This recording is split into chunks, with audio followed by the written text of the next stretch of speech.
Hello, hello, hello, hello, and welcome to the Heal First, Then Pick Your Life Partner podcast on YouTube. I have a little bit of an echo because I had it open in another window. I am still learning all things YouTube, but here we are. Here we are. So say hello if you're with me. I see there's three of you with me, which is so exciting to have you all with me here. I'm just going to close some windows in my background so I'm not seeing distracting things. Welcome, welcome, welcome. So, this podcast is for you if you know you have complex trauma and relationships have been really, really, really challenging for you. Most of us find out that we have complex trauma after there's a relational rupture that happens that is so severe and so significant that we seek help and we finally reached a point where we're like, I am not going to stop until I find the answer of what is so hard because this is not okay. This is not sustainable. So, I'm sure a lot of you that will be watching this can really connect with that. Like, yes, that sense of, I've always known that something wasn't right and my relationships were always such a source of suffering for me. But until I had the answer of complex trauma, I didn't really understand why they were so difficult for me. So my intention is on this podcast is not only to convince you to heal first, then pick your life partner, but also the reverse, heal first before divorcing your life partner to help you find that, but it's also to help give you language around your relationships, around how complex trauma shows up in the relational field so that you feel more held in what you say to others, whether it's your partner, your therapist, family members. It's like this language is so important. So, my job as the host of this podcast is to help you feel so seen, heard, and valued. So, my name is Tanner Wallace. I'm the host of this podcast. I'm the founder of CPTSD Medicine. I'm a level 3 internal family systems practitioner. I'm also the author of the CPTSD Medicine Healing Protocol. And here I am live on YouTube. So, I want to start with a little bit of housekeeping around something that I have been working on behind the scenes. So, what I noticed is that, when I talked about complex trauma resolution, I would often just dive in at the resolution stage. And, if you were ready to resolve things that made a lot of sense for you, you're like, let's go, Tanner. But I failed to recognize that not all of you are at that stage in your CPTSD resolution. And there's really 4 stages of CPTSD resolution. There's stage 0, where you're not even entirely sure you have CPTSD, or you think you have CPTSD, you've self diagnosed, or someone's told you they think you have CPTSD, a helper, a healer, a therapist, a friend, a family member. But it's like, you just want that validation that you're not making it up. That's stage 0. Stage 1 is you're like, I have CPTSD, but I don't yet have the capacity to make CPTSD resolution a top 3 priority for the next 2 years. Now, why do I say a top 3 priority for the next 2 years? The reason I am saying that is that this is a time limited endeavor. You could manage your CPTSD for the rest of your life. That's possible. What I'm about on this podcast and what CPTSD medicine was founded for was the ones among us, the childhood trauma survivors among us who developed complex trauma, who are like, I don't want to have this a day longer than I have to. I've already suffered enough. I want to get to the other side of having CPTSD. So that's something you need to understand about me, Tanner, as a guide and a host, is I believe that CPTSD is a state of being. It's a state of running higher proportions of trauma energy than self energy, but it's not a forever state. It's not a lifelong condition. But I do believe that in order for it not to be a state of being any longer, to resolve your CPTSD, to have fewer trauma energies than self energies, that takes a focused effort. 2 years, top three priority, children, work are above that probably, but then it needs to be your CPTSD resolution and about 2 years, give or take. So you need capacity. There's a lot of resources that are involved in something like that. Stage two, you don't know what to do each day to resolve your CPTSD in a systematic, effective, holistic root cause way. So you've mastered stage zero, you know you have CPTSD, you've mastered stage one, you have the capacity for a 2 year top three priority journey, and now you just need to know what to do. Stage three is your, now implementing your treatment plan, but you still have questions about which life changes externally and what kind of internal work will unwind the decisions you made in survival mode. So you need some guidance, you need some customization, you need some, feedback loops to help you stay focused and targeted in your daily work for 2 years. Stage 4, you've made it mostly to the other side of having CPTSD, but you're unsure how to stabilize your take two life because you've never lived without survival instincts. You've never lived as open or as vulnerable or as open to possibility as you are now. And you really are interested in stabilizing that life now that you no longer have CPTSD. So, those are the four stages that I think about when I think about CPTSD resolution. Now, as a business owner, as someone who created CPTSD medicine to serve survivors, I have obviously created offers and services to meet those stages and solve those problems. So if you're at stage zero, I want you to join my email list because I'm going to be sending out all sorts of things I've always used on the back end with students and clients around assessing CPTSD. Do you have CPTSD? You might want validation of that before you step forward into a CPTSD resolution planning process. If you're like, you know what, Tanner, I know I have CPTSD, but I don't have the capacity to undertake a 2 year had CPTSD plan. That is my free 5 week experience. I Choose Me. Our first cohort, it's brand new, is starting January 7th. We're running for 5 weeks. I will run that again in March. So you also want to be on the email list. So when I put out a call for 20 people to join I Choose Me, you're ready to join that. If you're like, I know I have CPTSD, I know I have the capacity, but I don't know what to do. What would I do for 2 years? That's the CPTSD 101, CPTSD Resolution 101 workshop.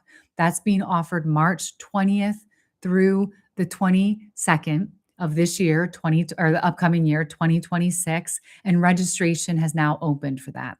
That's a weekend intensive workshop, all live, taught by me, sharing the map, the treatment plan that I've developed. That is for you. You can DIY it. You can do it yourself. You can put your own resources in place. Whether you work with me or not, that map is fully functional and valid. Then, if you're like, you know what, Tanner, I just want it done with me, done for me. I don't want to have to piece all this together. I'm ready. Let's just do this. That's my all inclusive happily ever after container. It includes everything you need to resolve your CPTSD. And you sign for 6 month entry portals, spend 6 months with me, one on one, in group, access to the curriculum for stages 3 and 4 of your CPTSD resolution. There's an application process for that. I open the container the first of every month, take 10 humans. If there's a spot, you apply. We know you're a good fit. We have our validation call. You can join the next open spot that is available. So I Choose Me to the CPTSD Resolution 101 workshop to happily ever after. I've got you covered stage 0 through stage 4 of your CPTSD resolution journey. Now, what I want to talk about is the main content of this podcast, which is about recognizing controlling patterns. How many of you have been called controlling? Bossy, manipulative, always has to be your way, can't relax. In the comments, let me know if you've been called those things in the past. I'm sure you have. It's so painful. It's so humiliating. It's so demoralizing because as a survivor, of course you've been controlling. When your whole world felt unsafe as a child and you knew you had no safety net, the only way you survived your childhood, your adolescence, and your young adulthood was to develop manager parts of you that attempted to control everything internally or externally. That's how you minimized perceived threat. It's not safe for me to be human. It's not safe for me to be vulnerable. Nothing is safe about this human experience. The more I can control, the more variables I can identify and mitigate or fix at a certain level, the more that this part of me feels like I'll be okay.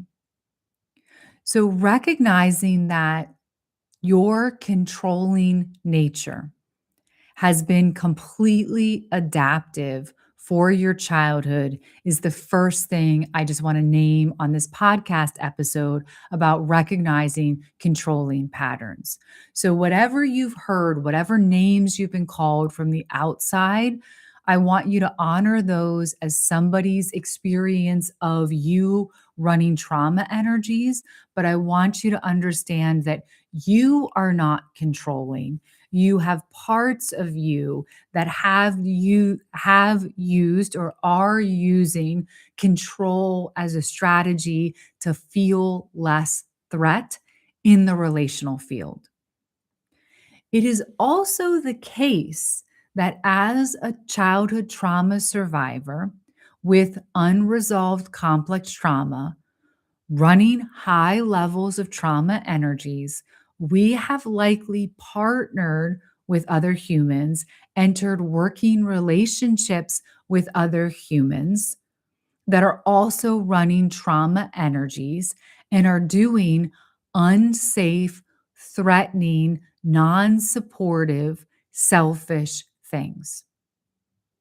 So, not only do we have our own childhood trauma history, we likely have secondary adult trauma about trying to partner or collaborate with somebody running trauma energies that makes us feel that it's even more threatening to be human, thus reinforcing the need to control because this other human, coworker, boss, child, parent, partner is not reliable, is not safe, is not, taking responsibility or accountability for things, is leaving us all alone to deal with things, fix things, manage things. And so it's this self reinforcing experience of control is the only way to stay safe. When I control things, I feel better in the short term. Things get done. I'm not as vulnerable. And that is a good strategy. So you have this set of manager parts enacting those strategies. However, eventually we get tired, we get exhausted. Something comes into our relational field that we cannot control. There's like a tipping point in our system. And then everything shifts where it's like, I can't handle this. Even my controlling strategies are not able to control things. Now I feel overwhelmed. I feel especially unsafe. I feel even more threat. So now I need another response that numbs, dissociates, collapses, somehow takes me out of the experience of losing control. Or sometimes it's not even that the system tips to overwhelm, but it's that this side of us is like, I don't want to have to work so hard to control things. I want to artificially let go of control. So let me get high, let me get drunk, let me go on a vacation, let me spend a lot of money. Let me get that dopamine hit, that adrenaline. So if you're listening to this and you live to go out of town, leaving your kids, your job, your partner, and you go on vacation, you meet a friend and you misbehave. You drink too much, you get high, you shop, you just become this other version of you that's like letting off steam.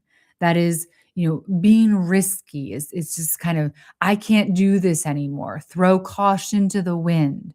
And it's really this pressure release, this valve that just lets go.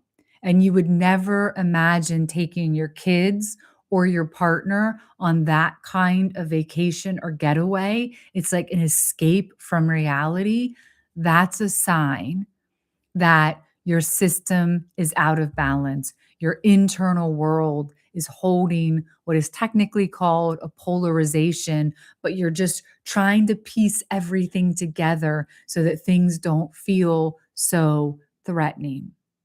A vacation or time away from work should be like, I can't wait to be with the people I love, just having a chance to work and do things, but just not the things I typically do. I don't want to feel responsible for my boss or my clients or, the system I code or the book that I'm writing. I want to turn my attention to something that feels alternative or more pleasurable or less responsibility. But it's not like I'm blowing things up or I'm leaving my body to feel a release. Still me, still in my body, still being responsible, but just taking a temporary break and doing some alternative things to rebalance my internal world, feel some nourishment, receive some inspiration and creativity, take a little bit of care of myself so that when I go back, I feel nourished, I feel held, I feel rested, I feel like I've taken care of myself. Often when we do those kind of blowout vacations, escaping reality, we haven't nourished ourselves. We haven't tended to ourselves. We've abused ourselves in a lot of way to create that artificial release. So reason I'm spending some time with this is just I want you to recognize these controlling patterns that you might have seen and you might not have noticed them in the way I just described to you. Now, another pattern I want to bring to the attention on this podcast episode is that sometimes we pick partners unconsciously. It's not like we did this on purpose, but that are easy to be controlled so that we feel safe. Docile humans, easily dominated humans, easily convinced, manipulated, outpowered humans so that we just always get our way and they never feel threatening to us. If that's you, the challenge is that eventually you don't respect them. Eventually you don't feel stimulated by them. They can't hold a container for your growth and evolution because there's nothing to push back at you. And even if they push back at you, you don't respect them. So it doesn't matter. So that's another pattern of controlling we see. You might be someone who's often controlled by other humans, another pattern where you're the one dominated, you're the one overpowered. So you turn that control on yourself, where you feel you need to be low need. You feel you need to be acceptable and agreeable to everyone. You hide your truth. You polish up all the edges. You don't show any aggression or any difference of opinion. You're just the one that everyone gets along with. You're just the agreeable one, the one that shows up and serves, that has no needs of your own. So you've turned that controlling nature in towards yourself. So all of these patterns of control are truly at the root about not trusting ourselves or others. It's safe to be human. And so, what the call is for all of us that notice these controlling patterns, it's to soften them enough so that you can be in your body, so that you can start to identify where the wounds exist, where those exiled younger versions of you are living internally that had a bad experience and then interpreted that bad experience as it's my fault, something is wrong with me. No one is coming to save me or help me because something is so wrong with me. So I better start controlling things so no one sees how bad I am inside.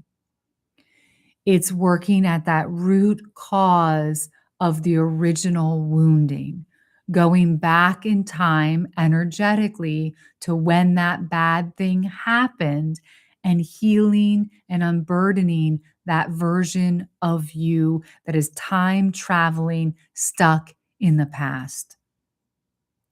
It's noticing where we've given our power away in our adult relationships, allowing ourselves to be dominated by somebody else so that they don't notice us. We don't have to be vulnerable or seen in our closest relationships because of this original wounding. Whatever it is for each one of us, it's going to be a little bit of a different sequence, a little bit of a different trauma story, a little bit of a different constellation of parts. But the presence and recognition of those controlling patterns are the trailheads. They lead you exactly to the root cause healing that is required to get to the other side of having CPTSD. It is always such an honor, such a pleasure to be here with you live on YouTube, delivering the Tuesday podcast. If you are a podcast listener and you want to tune into Apple Podcasts or Spotify, you want to see some of the episodes that are in the archive before I started doing them live, any podcast player, Spotify, Apple, two the biggest. Heal first, then pick your life partner. Come find the podcast. Join me live. I'm experimenting for a few weeks, Tuesdays, 5 p.m. Eastern Time. I will be here again. If you choose to come live, we can interact with each other in the comments. I can answer your questions. We can co-create the content together, which would be my honor. It is always a pleasure to show up and serve. I hope this content has served you well. I look forward to seeing you in all the places we are connected. Mm, mm, mm. Bye for now.